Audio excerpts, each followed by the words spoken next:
Bonjour à tous, on se retrouve aujourd'hui pour parler de la forme de gouvernance la plus stable pour la France. Je veux bien évidemment parler de la 5ème République. Cette vidéo est naturellement plus longue que la moyenne, mais elle me tenait à cœur et il y a beaucoup de sujets que j'ai dû raccourcir, mais si elle vous plaît, je pourrais en faire une sur des choses plus spécifiques, comme le gouvernement, le Sénat, l'Assemblée nationale, et j'en passe.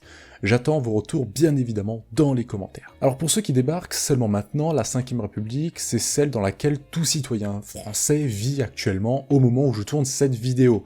Elle succède, comme son nom l'indique, à la 4ème République de tradition parlementaire, en instaurant un régime axé autour de la personne du président de la République et de son exécutif. Vous entendrez souvent, que ce soit à la fac, dans la rue ou à la télévision, qu'il s'agit d'un régime dit semi-présidentiel. C'est tout simplement ce que la France sait faire de mieux, à savoir s'inspirer des régimes d'autres pays, en recopiant par-ci, par-là des bouts de constitution. En France, ça donne donc un régime semi-présidentiel. Un mix entre le régime présidentiel, comme on peut le retrouver aux États-Unis, où la distinction entre le président et le parlement est très forte, et un régime parlementaire, où l'exécutif, à savoir le gouvernement, est responsable devant le Parlement, comme au Royaume-Uni, où à la moindre erreur, un gouvernement peut se retrouver au chômage. Vraiment, je rigole pas, il se retrouve vraiment au chômage. La 5ème République répond donc aux nombreux défauts de la 4ème République, notamment qu'un gouvernement durait en moyenne jusqu'à 9 mois et demi, pour les plus courageux. On pensait quand même à cette époque que faciliter la dissolution d'un gouvernement via la question de confiance ou la motion de censure était une bonne chose. On est français après tout, je me demande pourquoi personne n'a pensé que c'était une mauvaise idée. Bon, si vous voulez, la France était tellement instable que les députés à l'époque n'ont vu qu'un seul homme pour les sauver. Eh oui, c'est De Gaulle. Bon, il est revenu en disant que c'est à une seule condition, qu'on le laisse changer la Constitution. Il est nommé président du Conseil le 1er juin 1958 et obtient seulement 2 jours plus tard l'autorisation du Parlement pour rédiger la nouvelle Constitution. Elle est rédigée par Michel Debré et son équipe et soumise à un référendum le 28 septembre 1958, donc moins de 4 mois après le retour de De Gaulle, et ce dernier obtient 79,25% de oui, donc un réel plébiscite. Bon, quelques rageux continuent à ce jour de dire que la procédure du référendum utilisée par De Gaulle pour rédiger sa constitution et l'adopter fut non constitutionnelle, mais bon, on considère qu'étant donné que c'est un référendum, le peuple ne peut pas se tromper. C'est un principe fondamental en démocratie, et il ne faudrait pas que certains l'oublient. Mais à ce moment-là, le président n'est toujours pas élu au suffrage universel direct, mais par un collège de grands électeurs, les députés souhaitant garder cette prérogative pour eux. Il est donc élu par environ 80 000 grands électeurs, qui sont des députés, des sénateurs, des conseillers régionaux, maires et délégués des conseils municipaux, mais il ne sera refusé qu'une seule fois, et c'est pour, bien évidemment, l'élection de De Gaulle en décembre 1958. Les grandes épreuves qui ont marqué la 5ème République. On va citer quelques grandes crises dont vous avez peut-être entendu parler. Bien évidemment, je ne peux pas toutes les citer, sinon cette vidéo durerait environ 6 saisons et 15 épisodes chacune, donc on va se contenter de citer celles qui ont joué un rôle dans la réforme de l'exercice du pouvoir en France. Alors l'attentat du petit Clamart le 22 août 1962. Alors, premièrement, l'exécutif en sort renforcé. 2. Le général instaurera le suffrage universel direct pour l'élection du président de la République via le référendum de 62. C'est près de 62% de oui. Depuis cet événement, s'en prendre au président, c'est s'en prendre à la nation tout entière. 3. Cela confirme la volonté du général de stopper la guerre au plus vite en Algérie où les pertes sont trop élevées, et cela depuis le début, créant une lassitude au sein de la population où toute une génération a dû aller combattre en Algérie. L'affaire des diamants de Bokassa.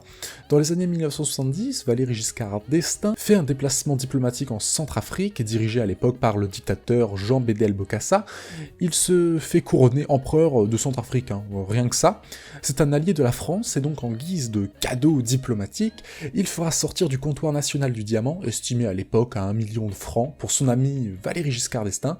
L'Élysée se défendra en précisant qu'à l'époque, dans cette partie du monde, c'était chose courante de distribuer de tels cadeaux, quelques petits diamants, voilà. On estime que cette histoire a fortement décrédibilisé la fonction présidentielle et est même l'une des causes de la défaite de Valéry Giscard d'Estaing en 1981. L'affaire des avions renifleurs, bon, si vous vous rappelez vos cours d'histoire de première et de terminale, la France traverse dans les années 70 une très grave crise pétrolière.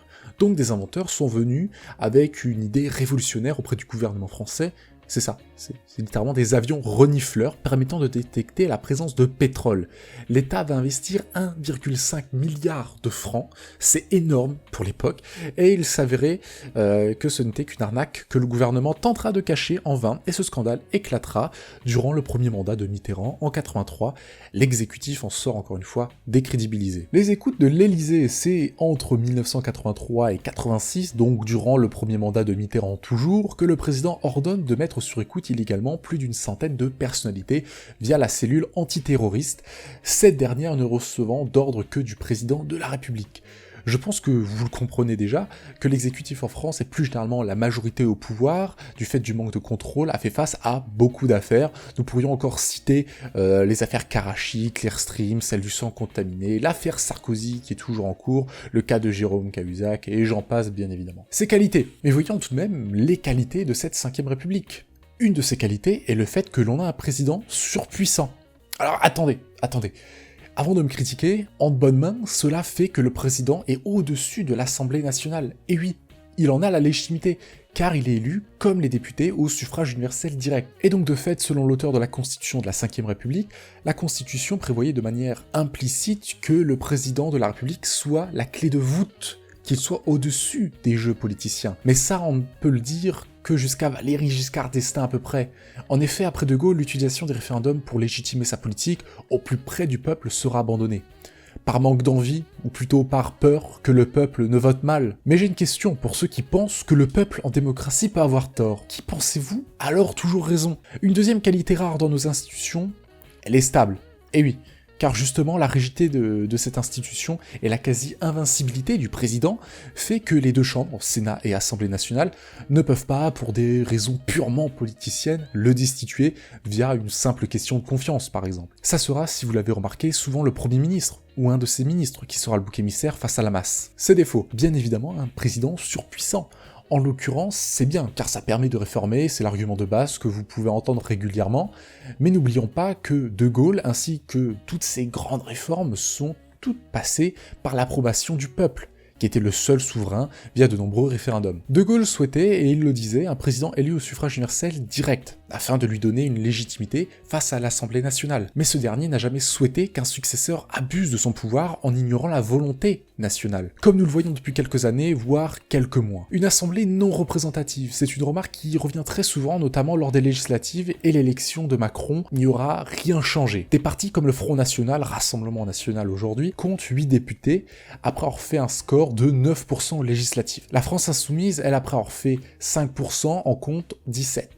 C'est un vrai problème pour un parti qui représente entre 35 et 40% de la population et ne possède qu'une poignée de députés. C'est un problème de représentativité, mais aussi de légitimité. Cela provoque la hausse inconsciemment de l'abstention, qui ne s'est jamais dit à quoi bon voter, étant donné que mon vote ne sert à rien. Lorsque nous sommes dans le cadre d'une bipolarité de la vie politique, ça ne pose pas de problème, mais lorsque 4 à 5 partis se disputent le titre de premier parti de France, c'est là que les ennuis commencent et que l'abstention grandit. Et il n'y a rien de pire dans une démocratie qu'un peuple ignorant les élections et ne donnant de fait aucune légitimité au parti vainqueur. Conclusion, pour conclure, malgré toutes ces épreuves, la 5ème République tient encore à ce jour, sans grande difficulté, et ce, peu importe les crises et les couacs de nos politiques au pouvoir depuis 60 ans. C'est avant tout une république avec un pouvoir exécutif puissant, voire surpuissant, mais immensément stable.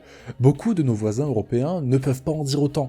Le problème, c'est qu'elle a été conçue par et pour des présidents ambitieux, avec une certaine idée de la France. C'est aussi une république, que l'on veuille ou non, basée sur le peuple. Notre président et notre Assemblée nationale sont toutes les deux élus par le peuple français au suffrage universel direct. Mais encore une fois, c'est presque un luxe en Europe. L'écrasante majorité des référendums se sont effectués sous la présidence de De Gaulle. Ses successeurs n'ont eu l'intérêt ou l'envie de poursuivre son héritage, à savoir placer le peuple au centre des grandes décisions, et ça c'est le vrai problème de ces 20 dernières années. Encore une fois, bien souvent, nos problèmes ne viennent pas d'une norme juridique, à savoir la Constitution, mais bel et bien de nos hommes politiques dénués de servir le peuple français. Pour vous, la 5ème République est-elle une bonne chose? Devons-nous la changer? Et surtout, quoi changer? Ou bien la laisser comme telle? J'attends vos avis avec impatience dans les commentaires. C'est la fin de cet épisode, j'espère qu'il vous aura plu. N'hésitez pas à vous abonner, à cliquer sur la cloche pour être tenu informé de nos prochaines vidéos, et bien sûr de mettre un j'aime si vous avez trouvé cette vidéo intéressante. Vous pouvez aussi nous aider financièrement en faisant un don sur Tipeee, cela nous aide pour continuer à tourner ces vidéos. En échange, vous recevrez un paquet de contreparties, mais je vous laisse découvrir ces contreparties par vous-même. Le lien est bien sûr dans la description. Allez, ciao tout le monde.